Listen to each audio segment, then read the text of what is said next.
Quand il cesse de fonctionner, c'est qu'il n'y a plus de vie. Vous l'aurez sans doute deviné, cet organe, c'est le cœur. Situé dans la cage thoracique, ce muscle battant de la taille du poing est essentiel au bon fonctionnement du corps. Le cœur, c'est un appareil qui est chargé d'aspirer et de refouler le sang.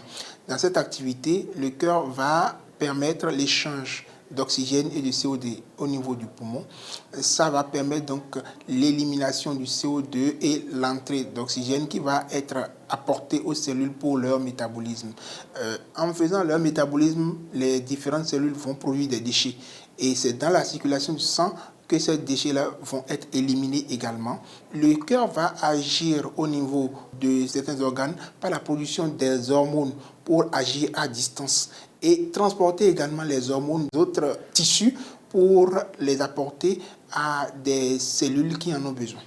Avec autant de fonctions indispensables pour la survie, une bonne santé cardiaque s'avère donc primordiale, d'où l'intérêt d'y veiller. L'utilisation requiert donc des activités physiques qui doivent être adaptées à l'âge, d'accord? Et également, il faut donner à ce cœur les éléments dont il a besoin selon les pathologies qu'on peut avoir. C'est un organe essentiel dont il faut bien prendre soin. Et ça, Apollinaire Kendi l'a compris.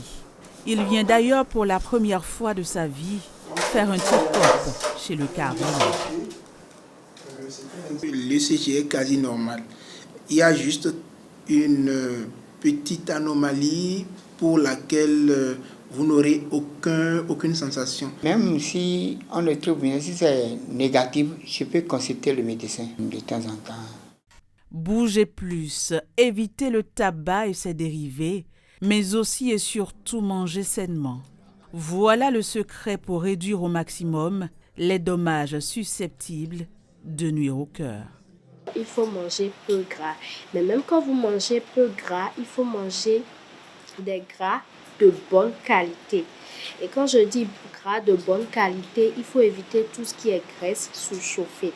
Il faut éviter tout ce qui est graisse saturée. Il faut apporter des aliments que nous appelons des antioxydants qui vont protéger les cellules du cœur contre le stress oxydatif.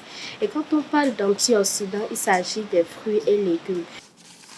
Selon l'Organisation mondiale de la santé, les maladies cardiovasculaires provoquent 31% des décès prématurés, avec pas moins de 400 morts par jour. Et puis on va tirer.